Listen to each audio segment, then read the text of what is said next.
നാഗേന്ദ്രഹാരായ ത്രിലോചനായ. ആലുവ മഹാദേവ ക്ഷേത്രം ഭക്തർക്കിടയിൽ ദക്ഷിണ കാശി എന്ന പേരിലും അറിയപ്പെടുന്നു.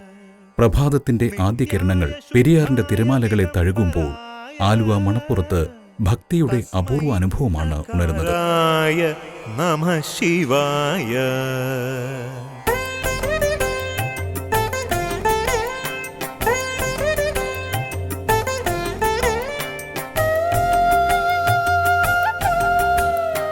പെരിയാറിന്റെയും മംഗലപ്പുഴയുടെയും സംഗമഭൂമിയിൽ സ്ഥിതി ചെയ്യുന്ന ഈ മഹാക്ഷേത്രം നൂറ്റാണ്ടുകളുടെ ചരിത്രവും വിശ്വാസവും പേറി നിൽക്കുന്നു. പരശുരാമൻ പ്രതിഷ്ഠ നടത്തിയ സ്വയംഭൂ ശിവലിംഗമാണ് ഇവിടുത്തെ പ്രധാന പ്രതിഷ്ഠയെന്നാണ് വിശ്വാസം.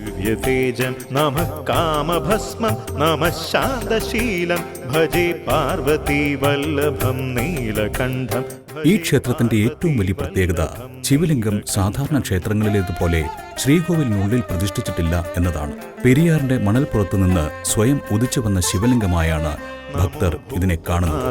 നമോ ദേവദേവം നമഃ കാലകാലം നമോ ദിവ്യതേജം നമഃ കാമഭസ്മം നമഃ ശാന്തശീലം. ഓരോ ദിവസവും പുലർച്ചെ നടക്കുന്ന നിർമാല്യ ദർശനം അതീവ പുണ്യകരമായി കണക്കാക്കപ്പെടുന്നു. ഭഗവാന്റെ രാത്രി പൂജയ്ക്ക് ശേഷം അണിയിച്ച പുഷ്പങ്ങളും ചന്ദനവും അലങ്കാരങ്ങളും നീക്കുന്നതിനു മുമ്പ് ഭഗവാന്റെ രാത്രി പൂജയ്ക്ക് ശേഷം അണിയിച്ച പുഷ്പങ്ങളും ചന്ദനങ്ങളും അലങ്കാരങ്ങളും നീക്കുന്നതിന് മുമ്പ് ലഭിക്കുന്ന ഈ ദർശനം ജീവിതത്തിലെ സകല ദുരിതങ്ങളും നീക്കി ഐശ്വര്യവും സമാധാനവും പ്രദാനം ചെയ്യുമെന്നാണ് വിശ്വാസം.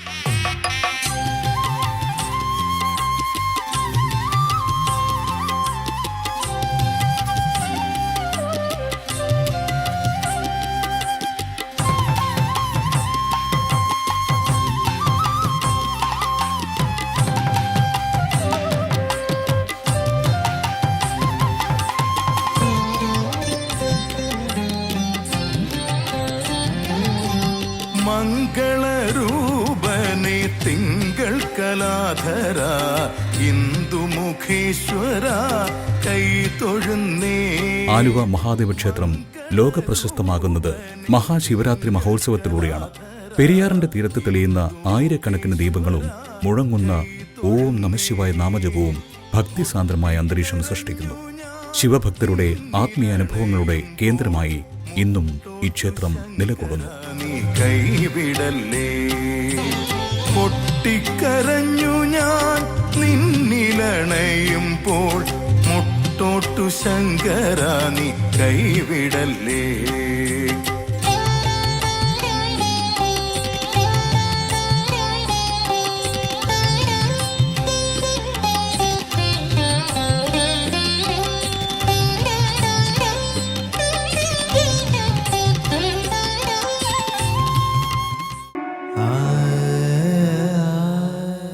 അറിവമ്മ അലിവമ്മ അമൃതമ്മ. കുട്ടികൾ മുതിർന്നവരെ ആദരിക്കണം. മുതിർന്നവർ കടന്നു വന്നാൽ എഴുന്നേൽക്കുക, അവരുടെ പാദം തൊട്ടു വന്ദിക്കുക. അവർ ഇരുന്നതിനു ശേഷം മാത്രം ഇരിക്കുക. മുതിർന്നവരെ പരിഹസിക്കാതിരിക്കുക. ഉച്ചത്തിലും എതിർത്തും മറുപടി പറയാതിരിക്കുക. ഭവ്യമായി വിളി കേൾക്കുക.